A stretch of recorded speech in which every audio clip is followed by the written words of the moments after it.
Our webinar is helping clients notice, name, tolerate, and regulate emotions. So happy to get started. Let me scoot along. Just wanted to give a little overview in case some of you haven't been attending all of our webinars, just give you a little sense of what these are. We are recording all the webinars, as you noticed, Jennifer just recorded that, and they are loaded onto our website. So you can, after a couple days, you can access this one. All of our previous webinars are up there. Last month's webinar was the window of tolerance. And next month's webinar, which will be Wednesday, November 20th, is called Neuro-Informed Strategies to Help Clients Strengthen Safety, Attachment, and Resilience. So this series is a part of our trauma-informed curriculum at Barry.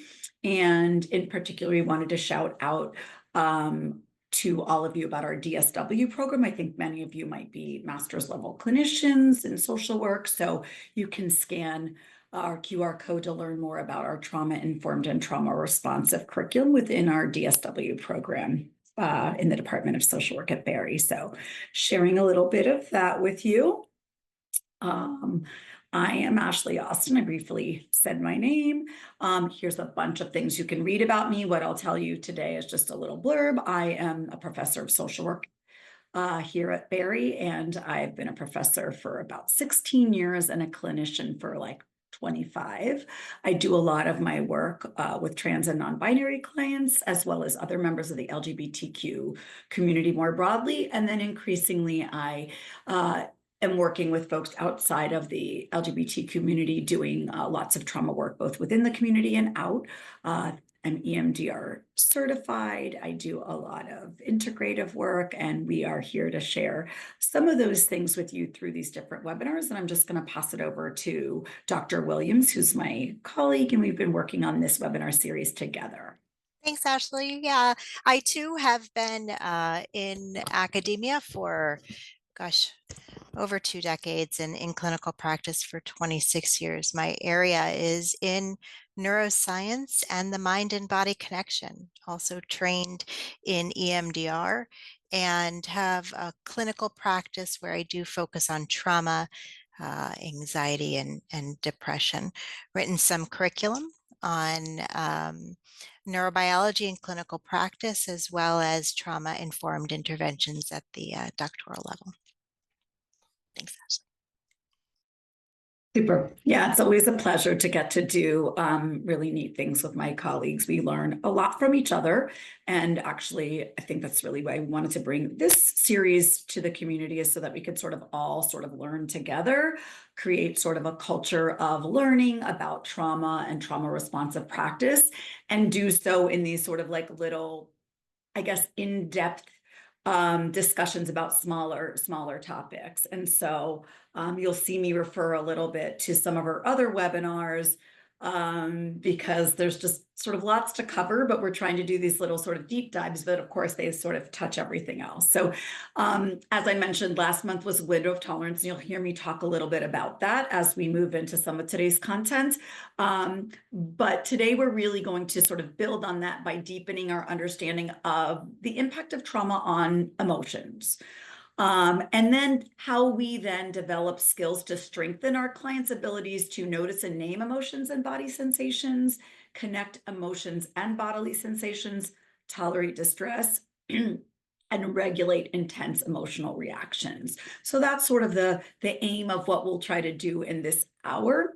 And so welcome, and let's get rolling. Again, so I love to build on the work of my colleague, Jen, but also we are standing on the shoulders of lots of amazing folks. So here are a couple that just sort of keep coming up in our work. So Pat Ogden, Rebecca Case, Ariel Schwartz, Dan Siegel, Kristen Neff, Deb Dana. I think the list goes on and on, but some of these have been sort of really helping us think about some of the webinar topics that we're bringing to you and think about how we want to frame our discussions. So great folks to deep dive into their books and their trainings and things like that. Start by talking about how trauma affects the emotions. So what I will say is that clients with trauma often react to intense or distressing emotions and situations by becoming overwhelmed or flooded, or disconnecting, dissociating, and shutting down. So I want you all to think about the clients that you work with and see if you can think about, maybe pull one or two into your awareness and think about what comes up for them when they are sharing a really difficult situation, talking about or confronted with an overwhelming emotional situation or circumstance. Kind of think about how they react. You probably, as you think about these clients, you're getting a sense of, oh yeah, I know so-and-so reacts in this way, or I notice this person does this. And we often notice that to ourselves, right? And what we want to sort of say today is, instead of maybe just breezing past it or just sort of moving through it in therapy and noting it to yourself and sort of recognizing it, maybe take a full pause at that moment, slow down the pace of what you're doing, and really engage with that in the here and now, right? Start to work on what's coming up for them in that moment rather than the situation they're discussing, but really take it down to the emotional level to help them start to build their own capacity to notice and then eventually regulate their emotional states, right? So that they are not controlled by these reactions, but they are sort of in control of how they respond. So this is sort of this idea of what we're thinking about here, right? Sort of noticing how our clients with trauma might respond and helping them build their capacity to respond intentionally rather than react almost without will, right? With an automatic reaction. Trauma impacts our ability to talk about our feelings, name them, feel them, notice them, describe them. Lots of people have this similar challenge, right? So you will think about lots of people you might know and go like, oh, well, you know, they haven't had a whole trauma history and they still sort of lack that language. So it's true. This is actually probably something you can do with all clients. And what we do know is that trauma really does make this extra difficult, right? When folks have experienced trauma, it can really impair the ability to sort of name, label, identify feelings. And this doesn't mean like they can't say, you know, a single feeling.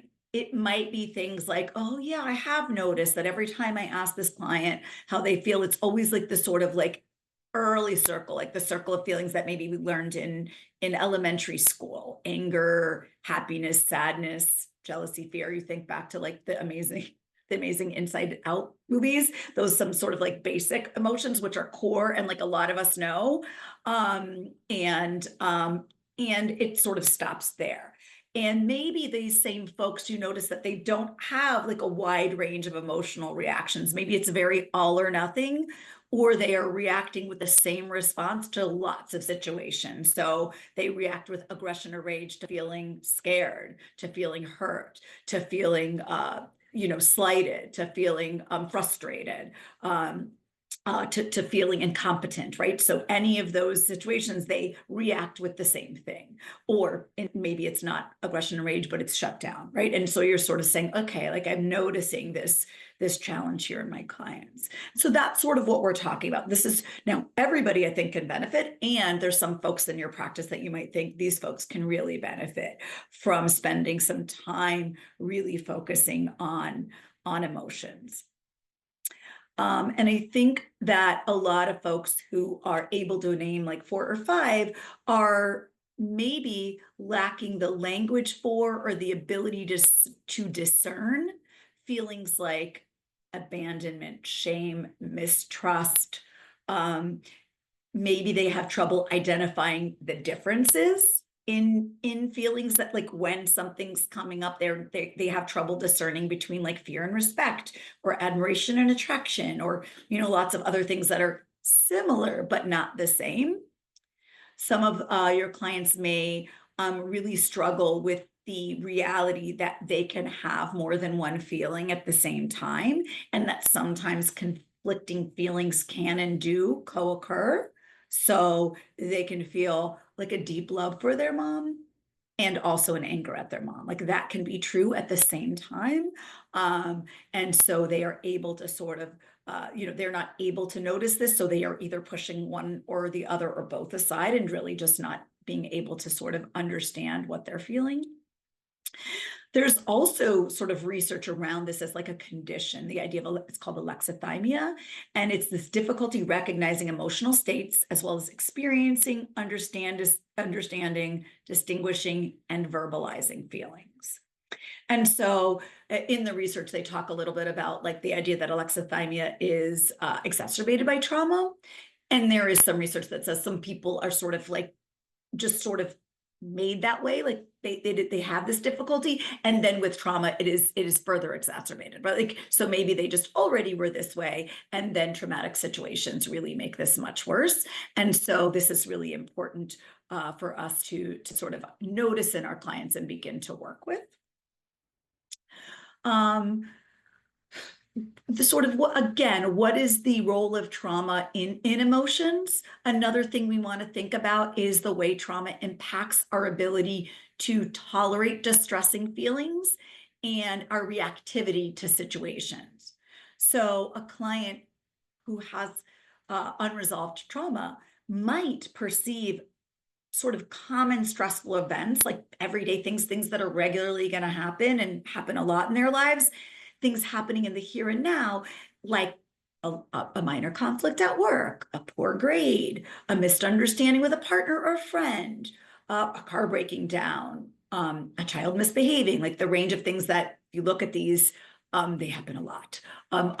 Quite a lot sometimes, right? And so we want folks to be able to manage these and tolerate these things and respond rather than react because they're such everyday occurrences. However, folks with unresolved trauma might experience all these through a trauma filter, which will lead the client and their nervous system, right, when we think about the window of tolerance, to experience these common stressful events as really emotionally or physically dangerous or life-threatening, right? Like that's their immediate reaction, right? They're not planning to feel it that way. It is just happening, right? This is part of what we are recognizing about what trauma does to the mind body, right? To the nervous system. And so instead of sort of responding in a way that's really intentional and thoughtful, they are reacting in ways that were maybe really helpful for surviving the trauma, surviving their life with trauma. But those reactions are not serving them in everyday life, right? They are experiencing these things as sort of really, really painful, really, really big, and then reacting to them as if they were these really, really big, scary, intolerable events. Again, these folks may be flooded emotionally, really, really overwhelmed and moving right into fight or flight. Or maybe they are emotionally overwhelmed and heading straight to collapse, shutdown, right? And so as you think about your different clients that you work with who may be describing something to you that objectively does not seem like that serious, a poor grade, a little argument with a roommate, and their reaction is huge, that's sort of telling you that this reaction that's really huge is probably they are reacting to the here and now with a lot of their trauma filter. And so it is really hard for them to see this and experience this in the present moment. So we're sort of noticing that. And what are the consequences if our clients are constantly reacting to situations from that sort of space of trauma reactivity and survival, fight, flight, or collapse? Well, we will find that our reactive clients might find themselves in lives that are just fraught with conflict, stress, distress. So it's not physically healthy, right? You can think about high cortisol levels, lots of health problems. They're just not really good for our physical health. We might notice that these reactive responses, this inability to tolerate distress and to sort of handle it well, those are the kinds of things that ruin relationships, partnerships, marriages, relationships with kids, relationships with friends. Maybe we are seeing them get kicked out of school, suspended, lots of job loss. Maybe these are folks that we are even finding in juvenile justice or criminal justice situations, right? Sort of these lots of ways in which, right, when we are thinking about reacting with rage and anger and fight reflexes, how those are going to impact daily life. And what we are now going to notice is that the feelings that they were really trying to run from or protect themselves, sort of the rage is this protective sort of armor, right? This is to protect them from the vulnerability of what they're experiencing as the traumatic reaction. And instead, what they're finding is they're not protected, or after all, their situations have become exacerbated. They feel more vulnerable, more at risk. Maybe the folks that are relying on sort of, they tend to go, not intentionally, but they tend to go into collapse mode, right? Shutdown mode in response to almost everything, and their nervous systems go straight down to dorsal. These clients might have trouble maintaining jobs because they can't wake up. They can't get it together. They keep taking leave of absences. They keep having to quit. It may be hard for them to maintain friendships or relationships. They've got no emotional energy for that. They've got no capacity to be present. They may stop taking care of themselves. These are folks who may feel really disconnected from themselves and others.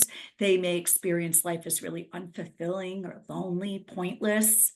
Um, and what they're doing, right? They're disconnecting from the chaos and the distress and this inability to tolerate these distressing things. They are disconnecting from it because they can't tolerate it. But in disconnecting from the distress, they are also disconnecting from the life and the relationships and the connections that can bring joy, confidence, comfort, peace, um, love, all of those things. And so we are noticing that this simple thing, right? This idea of not being able to tolerate emotions, not being connected to our emotions, or being able to sort of feel them and move through them, has really, really, really big consequences, right? And so it's really, sort of making the point that it's so important to begin to address this in the therapeutic process. And so as you're thinking about these things, wanting you to think about, okay, trying to call up in your head some of the clients that you have that are going through this, some of the ways in which this inability to tolerate their distress is actually impacting their lives in these different ways, and start to see, maybe you're not thinking about what's causing it. You're just noticing all these sort of fires in their lives, or all these issues in their lives. And now I want you to think about, okay, when you think about these clients, are they able to talk about their feelings? Are they able to notice them? Are they able to name them? Are they able to sit with them, move through them, any of those things? So trying to sort of see what's going on with your own clients, kind of noticing it from different directions. And the idea is, what are we trying to do then? So once we notice that we've got clients like this and we're trying to support them, what does it mean? What are we trying to do? Well, we're trying to help clients feel safe enough to pay mindful attention to emotions and physical sensations in the here and now. We want them to be able to mindfully notice sensations so they can learn to identify and label them, so they can slow down and differentiate the emotions, so they can practice strategies for staying with a particular emotion rather than immediately stuffing it, smoking it, punching it, dissociating it. I think a lot of the ways that when we find our emotions intolerable and we can't be with them or move through with them or talk about them, we humans find lots of ways to cope with them, or push them away, that are not so helpful, right? Maybe don't have a long-term benefit for us. We want our clients to be able to start practicing strategies for coping with similar feelings in the future, right? Like, we'll practice it in sessions so they could do it on their own. And we really want them to be able to reintegrate parts of themselves that had been stuffed away, silenced, cut off, right? And then build clarity and self-awareness around their feelings and needs, right? So as we start to do this, it's not like, we're just saying like, hey, let's talk about our feelings for the sake of talking about feelings. No, we know that when we're able to do these things, it allows us to cope better in the future, to be able to notice our own needs. And when we can recognize our feelings, those alert us to our needs, right? Oh, I'm feeling this. I must need this, or this is what's coming up for me. I think I need this to be able to fix it. And then folks are able to meet their needs, right? And these, when we've got lots of feelings really isolated or sectioned off, or we are not able to access them, we're really, really not integrated, right? Our thoughts and feelings aren't integrated. Our behaviors are probably not integrated with our feelings. We can't access them. So the sort of part of ourselves that's sort of facing the world and communicating with the world is not connected to what's driving it. So these are really sort of big picture therapeutic work that we are doing in lots of different ways to help clients move through the impacts of trauma, right? The less helpful impacts of trauma. Before I move to the next slide, I want to spend a moment on number one.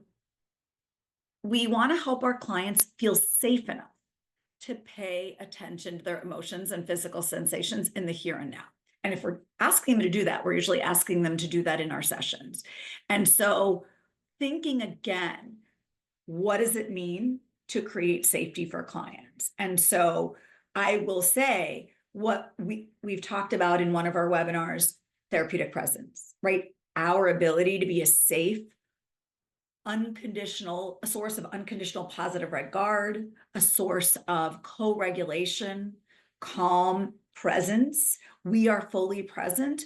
We are really attuned to our clients so that we might notice things that they are not able to notice if they're out of their window of tolerance. So thinking about that, and if this is sort of foreign concepts or language to you, definitely watch our therapeutic presence webinar. The other part of being safe enough is, have we helped our clients? Are we doing this at the right time in our session, right? Have we helped our clients understand their window of tolerance a little bit more? Do they understand? Do they have any resources for bringing themselves into their window of tolerance, right? For calming themselves down, for getting to a space where they can do this work, right? We do not want to move faster than they're ready. So safety is about our presence. Safety is about helping our clients move at a pace that feels comfortable. It's about ensuring that they are resourced enough to be able to feel some of the feelings right now, that they trust us enough to be able to bring up feelings that are difficult for them. So really, really thinking about, and I'm going to spend a lot more time on the other aspects, but I don't want you to think that's because the safety is not important. It is. We've just sort of covered it elsewhere. And we want to really spend time with what do you do about the emotions, but can't stress enough how important creating therapeutic safety is for any of the work that we're doing. Okay. So constantly be thinking, keep your sort of thoughts around what does it mean to create safety for this client? And if you've got a client in your head right now, think about, okay, what would it take for this to be safe enough? When would they be safe enough to pause? And so sort of just keeping that in mind. And so in this case, we are going to talk about what it might be like to just start with noticing the body. And so I'll give you this option of thinking about helping clients notice and name things by starting to notice physical sensations prior to noticing emotional states. Okay. And again, you're thinking about your clients and which clients would feel safe starting here and which clients might feel safe starting elsewhere. And at various points in a session, like I said earlier, you may notice something, and instead of just noticing it to yourself, you might invite the client to notice and say, hey, let's take a little pause. And maybe you're going to say what you noticed them. I noticed things seem a little bit tense. Would you be willing to do a body scan and just kind of check in to see if you notice any sensation showing up in in various parts of your body? And so you might ask them to engage in this. If they don't know what a body scan is, this is some of that free work, right? Some of the resourcing that you might want to certainly think about and talk about prior, right? So you're going to have them sort of tune in to themselves to see if they notice anything. You may be able to simply say, and they might say, yeah, I do. And you might ask them to describe where they feel that sensation and what it feels like. And they may be easily able to tell you that they feel something in their chest, and they're telling you they feel like, yep, I can feel it. It's like a total, like a tightness, a real big tightness in my chest. You're like, great. And you kind of go from there. However, you might have clients who are like, what do you mean? Or what do you notice? And so you may have to offer them prompts. You may say something like, well, you can start with maybe we'll start with your head. Do you notice any tension or anything in your face or head or jaw? And they might say, oh yeah, I'm clenching my jaw. It's kind of tight. Or no, I don't. No, no, nothing. And you may lead them through, maybe their throat or maybe their shoulders. Maybe you lead them, notice your chest. So you may have to prompt them through some of the areas where they may feel something. And you may see them and say, I notice you're clenching your hands really tight. What do you notice there? So you may be helping them sort of, if they are struggling with that. Some clients will, some clients won't. You might also realize that they'll say, yeah, I feel something in my chest, but or my stomach. I don't know, I don't know how to describe it. And you might say, okay, does it feel like butterflies? Does it feel like a knot? Does it feel like you want to throw up? And you might give them some prompts to help them start to have language for some of the things that they're feeling in their body. And some people are really easily, again, to describe with nuance what they feel, and other people might need a little bit more prompting. Okay. Once clients have noticed sensations in the body, you might say something and be able to link it to their emotions. So for instance, if somebody says I feel my throat like really tight and like really closed off. And you might say, okay, as you notice that in your throat, are any emotions coming up for you? Do you notice any feelings are coming up? Sometimes I'll say, do you feel any feeling words? Like what feeling words come to mind? And they'll try to think of some words that come up for them. They may say, I don't know, or they say, I don't know, I'm not feeling it right now, but sometimes I do. And you say, well, when you do feel that tightness, or when you do feel it, what is that? What do you really notice that you tend to be feeling? What emotions are kind of that seem related to you? What does that feel related to you? And they might say, oh yeah, whenever my throat is tight, it usually means that I'm really, really nervous and scared, or I'm feeling really, really ashamed or embarrassed. And so they may be able to describe that.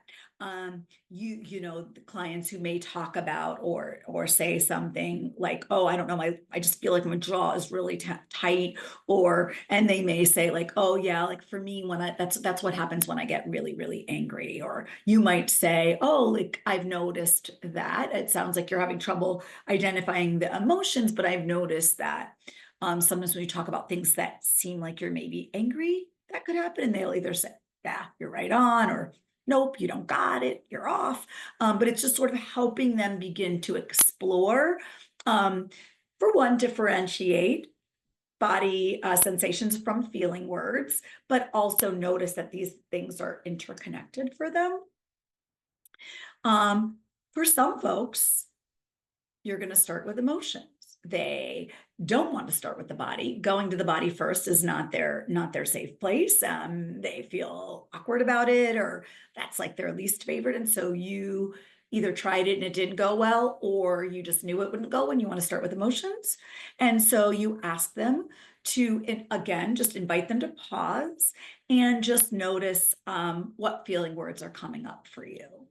Okay, here, I want to pause, I see you're kind of getting worked up, or I see that you're getting teary-eyed.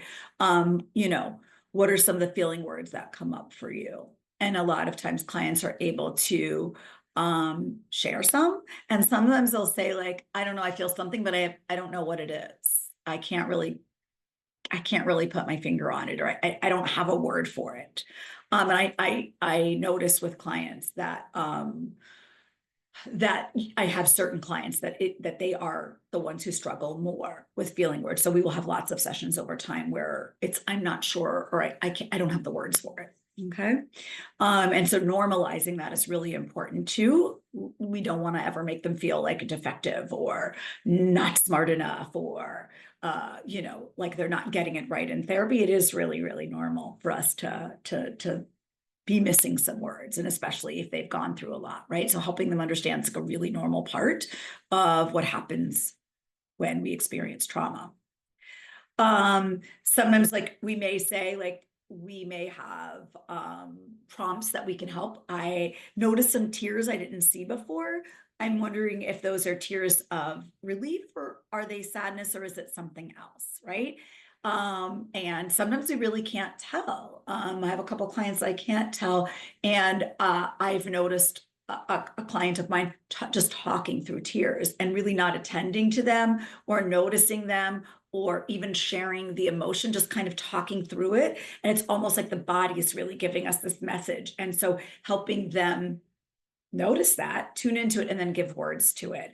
And for this particular client I have in mind, it's almost like almost like a surprise, and then and my sense with this client, that they spend a lot of time disconnecting from their feelings for very good reasons, right? Really protective reasons. But in our safe space, where we're learning to sort of reconnect those. We can help clients connect emotions with body sensations by saying things like, you might say, like, okay, like you say you're feeling really, really, really worried about this upcoming event. Where do you notice where that worry is located? Like, where is that? Pit of my stomach, or I'm super freaked about this thing. Okay, where is it? Like my shoulders. That's where so many things are. And so you can help them then get to the body from the emotions. So, as we mentioned, some of our clients don't have the words. And so you might want to have a lot of strategies available and resources to help build their vocabulary and help them think about it. And so this gets them more comfortable, both aware of like these words, and maybe they look them up, maybe they think about them. Think about introducing these charts. And I have a bigger version because that one was like not for anybody's eyes. This may still not be for your eyes. It's barely for mine, but gives you a sense, right? And this is just one example of, where these sort of like the inner circle, or the basic feelings that a lot of us might have, and be used to and be familiar with when, since we were kiddos.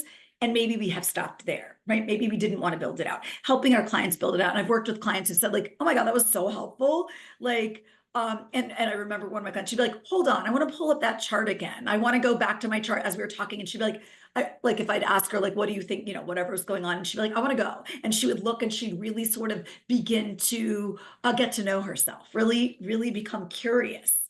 And that's what we want, right? We want our clients to become curious about their emotions. So really getting curious about, what is this? I want to understand myself better. And this is a nice tool for doing so. You may have your own that's even, more handy. Obviously, depending on the age of folks you work with, there's some that are maybe more age appropriate for kiddos, or some that you just love better. Just the idea that these are nice resources for building that skill, right? So we are meeting the clients where they're at. And if they're at a place where they need to really just be curious about what these words mean and how they relate to what they feel, that's where we stick for a little while. Okay. As we move on to our discussion today, we're going to move from this idea of sort of noticing, naming, labeling, becoming curious about our feelings, emotions, and body sensations, those connections. We also want to then think about, okay, so that's one piece of it. The other piece is, once we get help our clients get sort of through that, helping our clients begin to tolerate distress, right? Begin to be able to stick with some of these feelings that historically they have immediately run from. And I think a lot of times, right, we think about early childhood trauma, or ACEs. When we're little, some of the feelings that young people have to go through in response to traumatic situations, those are too big, right? So our body has these amazing defense mechanisms, protective mechanisms that allow us to dissociate, that allow us to survive these horrific circumstances. And so, however, a lot of times what happens to grownups is that we are still feeling like these emotions are too big for us, even though we're now like 35, 45, 55, and we've like accomplished big things, really big things, overcome a lot. And yet we feel like we are literally going to disintegrate, burst into flames if we feel guilt or shame or fear or sadness. Like we really, really feel like we are, so it sort of feels like I cannot do that. And so we, that sort of I'm moving before I can even feel it. My body is sort of automatically sending me somewhere else, right? My nervous system is like, holy moly, we can't handle this. This is too big for us, right? Even though that was maybe true when I was 5 and really, truly in danger, but now I'm not. I'm a grown up and I have supportive people and I've done a lot of things and I don't live in that situation anymore, or I don't live in that town anymore, or that event is over, right? And so we are going to help them be able to tolerate distress. Again, the safety, reminding them of that, right? Before we move into this, reminding them that you're here now, you're not in that situation anymore, helping them think about some of those things. And so normalizing the fact that it can be really hard because that's sort of little them or younger them or an earlier part of themselves, or their nervous system got really used to handling stress that way, right? And another thing that can be a really nice tool is starting to do this scary thing, right? Sort of sit with distressing feelings. A way to do that that can make it a little less scary is to integrate some self-compassion work, right? This offers us some nice strategies for building capacity to tolerate painful or difficult feelings. Self-compassion was developed by Kristen Neff, Dr. Kristen Neff, who's amazing. Here's a link to her website. On her website, she has a lot of resources. She's a researcher and has a ton of evidence-based research around how self-compassion is useful and helpful. And what we're going to talk about is just like a tiny little smidgen, but I certainly encourage everybody to learn more about Kristen Neff's work. What we're going to talk about today is sort of like the 3 little tenets of self-compassion. And those pieces are that I need to mindfully attend to my feelings. So when a feeling comes up, what can I say to myself to acknowledge this feeling, to be with it without being overwhelmed and going into like sort of like fight or flight, but also without ignoring it or denying it, like not being with it, right? Like racing away. How can I kind of be with it mindfully? And some of the things that we can say to ourselves will help us do that and help us feel less scared, right? So here's an example. Making a mistake can feel really humiliating. This is hard, but I will be okay, right? So people will often, right? So making a mistake feels icky. But sometimes folks who are used to, sort of who are experiencing humiliation about a mistake at work or a social mistake, something they did that was like awkward, they're experiencing that again through that lens of trauma, the trauma filter. This feels huge. This feels life-threatening. Instead, we can use these statements to sort of name the feeling, recognize that it's hard, but remind ourselves that we'll be okay. The other piece of self-compassion, so mindfully attending to feelings, engage myself with self-kindness. What do I need to hear right now that would make me feel better? And these are sort of like, what would a loving friend say? Or you might say to your clients, you're so loving and so supportive. I've heard you talk about everybody you care about. Like, what would you say to them? And just turn that loving kindness that you have to yourself. And so I am giving what I can today. I'm enough. I'm stronger than I realized. These are really individualized, and it's really important that you help your clients find their own individual statements, because I do this a lot in self-compassion work in some of my Affirm interventions, and we realize like everyone has their own version of these. So I think it's really important that you help your clients come up with their statement. The last piece is this idea of common humanity. What can I say or do to remind myself that like suffering and distress is really just this shared part of human experience? Like if I am human, and others are, we are all experiencing this at some time or another, that like I can, this is just part of what it means to be human. So sometimes people would say something like others have gone through similar pain. If they have gone through it and made it, I can do it too. I have clients that say like, I'm human. Like that's enough. I'm human. This is what it feels like to be human. And it's this reminder that I'm part of something, that I'm not alone. And again, these are mantras or affirmations, self-compassion statements that can help people be with a difficult moment or difficult day or hour, and be really kind to themselves in that process when they make a mistake, when they notice a shortcoming, when they mess something up, when they react in a way that wasn't their finest. And like, that's all of us, right? We all have those days. And how can I tolerate that in a way that allows me to move toward being the best version of myself, moves toward regulation and intentionality, that kind of thing. So this is one great strategy. There's other ways, right? So that's tolerating it. And then how do I begin to practice regulating my feelings? Like, what does this mean?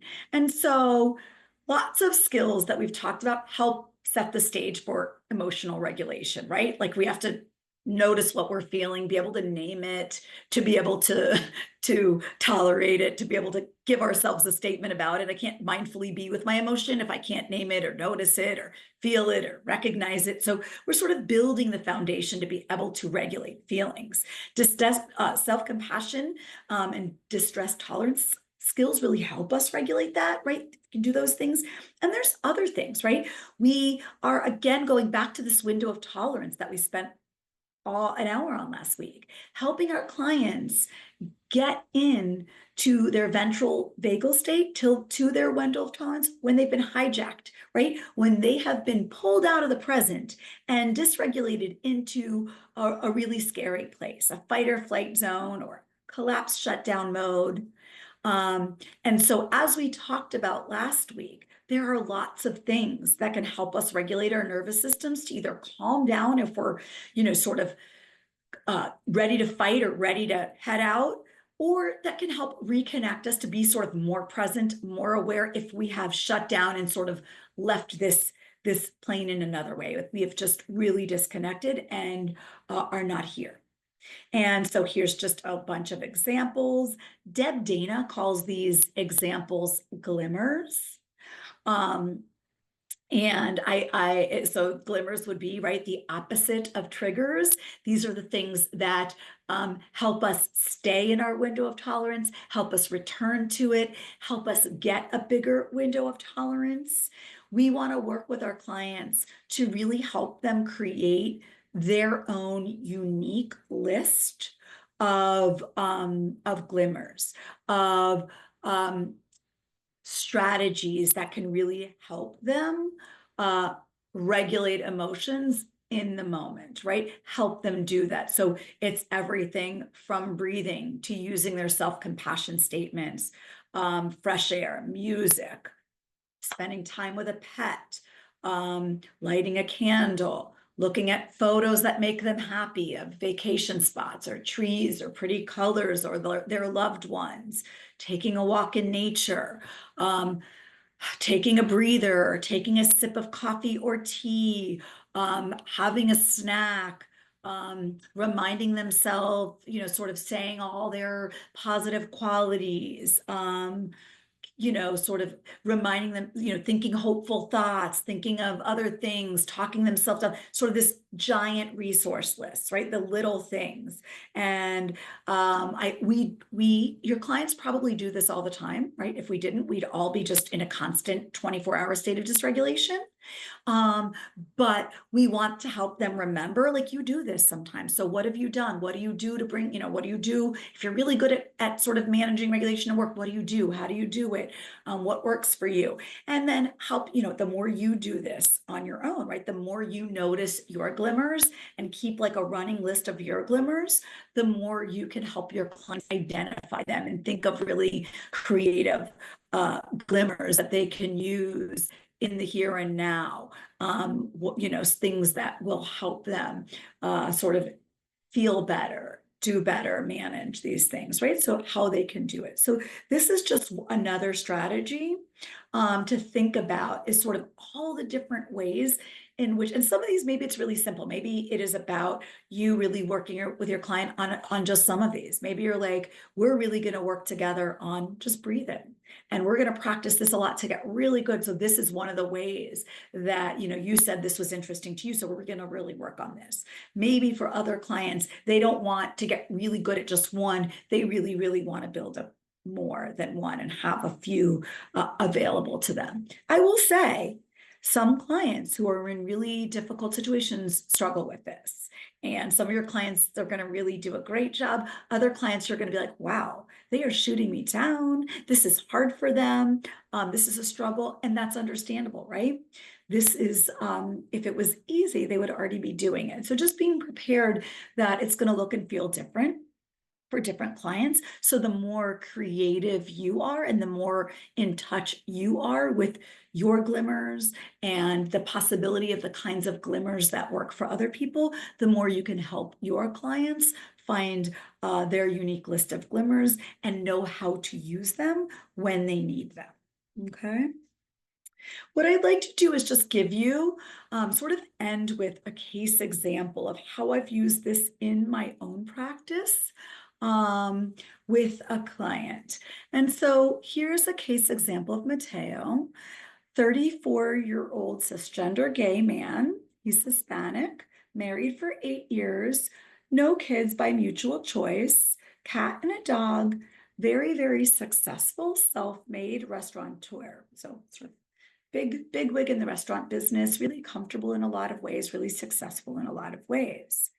I have changed some important details to make sure that this is not going to out my client in any way, shape, or form. But the core pieces are obviously here to make sure you get the gist of what our work was like together. So Mateo had motivation to change. His motivation was this loving relationship with his husband. But some of what became important to Mateo was this sort of like constant ask from his husband that he be a little bit more emotionally available, that this sort of disconnection, Mateo's disconnection from his own emotions, was actually, understandably, right, bleeding into the relationship and making the relationship feel disconnected as well. Mateo did sort of, not only did he hear this and acknowledge that this was true in his relationship, he knew that he had this, he sort of recognized that it was hard for him to understand or notice his own feelings. He got that he was sort of disconnected from these things, and that he sort of had this like short or condensed range of emotions. He We talked a lot about, one of the things he came to therapy for was he has a problem with online shopping. And so sort of borders on, for him, what feels a bit compulsive and a bit addictive at times. And it's really, really exciting for him. But what he doesn't like about this sort of excitement and intense sort of good feeling is that he recognizes that he struggles with balance around this, right? He lacks control when he gets kind of consumed and sort of drawn into this excitement. A little bit more background. This is his second time in therapy. It's with me. His first time was a little squished word there, very bad experience. So it was very unpleasant. His therapist was unhelpful in many ways. It was not a safe experience. It was not helpful. It was very, very stressful. So in starting with me, he was not sure that was going to be safe. So we spent a lot of time building safety, building connection, building affirmation before we sort of moved into some of this work. So there is no set time. It's not session 1, session 7. It takes as long as it takes. So we worked for quite a while to get to the place where we were able to go to, a place where we were sort of beginning to touch on emotional vulnerability and connecting with emotions that, he locked away for a reason, right? Some more background is that he learned early on from his very dominant, macho, heteronormative dad that feelings, other than sort of like rage, anger, and pride, were really for babies, or like babies, and dad thinks babies are like one and under, as well as for like girls or women. And so crying or being vulnerable or honestly having needs at all really became almost sort of a not an option for my client. He learned really early on that that this was not okay. That if you need love, or you need support, or you need positive feedback from others, and you are sort of vulnerable, dependent in any way, you could get in trouble. You should be very ashamed for that. You might be left alone and sort of left to fend for yourself and sort of almost abandoned, right? And he remembers very clearly getting scolded and yelled at as young as like 2 or 3 for crying when he got really hurt. And, crying for his mom or his parents, getting like really sort of like told, pull it together, that kind of thing.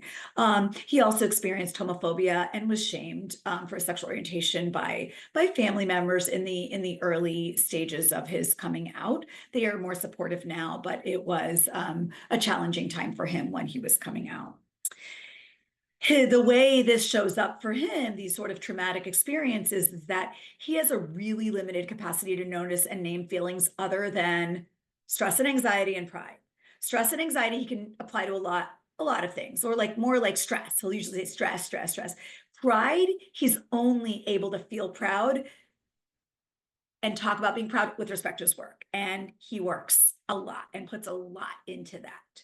And then excitement, sort of this joyful excitement, is really only around this shopping, which has become what he would sometimes call an addiction. And then resentment, some resentment he can feel at times, usually after a really, really, really long buildup, either toward husband or other family members, but it takes a long time to get there. And by the time it does, it usually comes out in ways that he's not happy with. So he has a great deal of trouble connecting to emotions that alert him to his own needs and wants and relationship in his life, right? So the emotions that would be signals of, this is what I need to feel okay. This is what I need to navigate these relationships. This is what others need in my life to feel connected, are really sort of inaccessible to him, or were inaccessible to him. So the goal of our work during this phase was to really help him begin to integrate the many emotional and physiological states that he had tucked away over the years. These were really compartmentalized, really disintegrated, right? Rather than integrated, they had been really, really sort of pulled apart and put away and really, really hard to access. And so this is an important piece.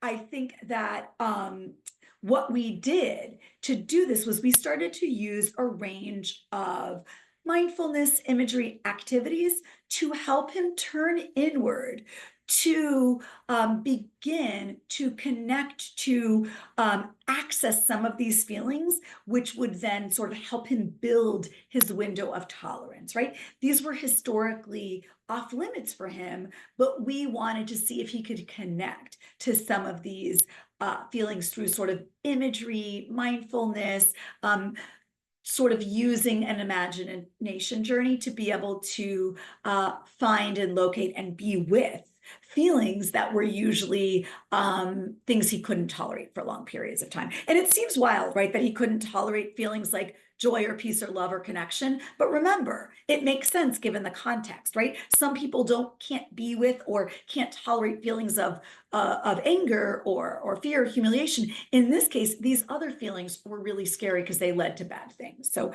it took several sessions where we had to practice and kind of practice visualization, stop and start, but getting comfortable to where he would sort of be willing to go on this journey. And so we did some imagery, sort of visualization journeys with some breathing and some getting comfortable. And he was able to connect to earlier feelings of joy. He picked Christmas Eve in his childhood home, and he was able to really remember that and link that to lots of feelings of joy. We did similar imagery experiences in other sessions where he was able to connect to pride and joy associated with something other than work, which is a soccer game. He was able to connect to his wedding day and find feelings of peace and love and joy and connection on that day that were sort of, he could remember that day, but he couldn't always connect to the feelings. So being with those feelings in the present moment. And then he did imagery around spending time in nature with his husband and their dog on a vacation. That was really, really, just felt really, really whole, like his whole self was there, and he felt really, really connected to himself, to his identities, to his husband, to his dog. And in this process, we went sort of step by step, sort of calling in the details, noticing them, noticing how they felt in the body, the feeling words that were coming up as he sort of spoke about these different memories. We were really careful to only pick memories that he knew that were going to be positive. If they were not just exclusively positive in this case, we moved away. And then we used bilateral stimulation, which is the butterfly hug like this, to tap it in slowly, which really helps strengthen those positive associations, right? Helps bring those feelings of joy, peace, love, connection into his present day self, into the here and now, so he has easier time to access them, right? Because what we're trying to do is make these feelings easily accessible. We don't want them to sneak back into the recesses of his mind. We don't want them to go back to being locked away. We want them really present, easy to access, easy to connect to, easy to build upon, right? So when they're available, we can build them up. So again, here is just a recap. Matteo sort of was much better able to expand his recognition and connection to this wider range of feelings over time, identify his own needs. So when he could notice these feelings, he could then identify his own needs and express them. And it was interesting. I was able to see almost sort of over time, like, wow, things he had never said out loud. He would come and be like, oh yeah, by the way, I know I didn't talk to you about this, but I was able to, like, do this whole thing and like maybe talk to his partner about getting his needs met, or have this whole conversation about work. And it was just really like, I could see it working for him. Find balance between work and the rest of his life. Manage his online shopping a little bit better, right? It remains a little challenging for him, but it's not the only way that he can find or access that feeling of excitement. He's able to access that feeling in other ways. He, like many of us, is continuing his work. He's making progress along his pathway. So what is the takeaway from today? People, lots of us have trouble with distress tolerance and emotional regulation.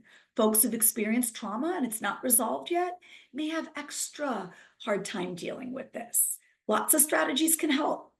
Slowing down and tuning in to recognize body sensations and emotions, practicing the noticing and naming of both emotions and body sensations, using self-compassion, identifying glimmers, tuning into those positive feelings, staying with them, and then practice, right?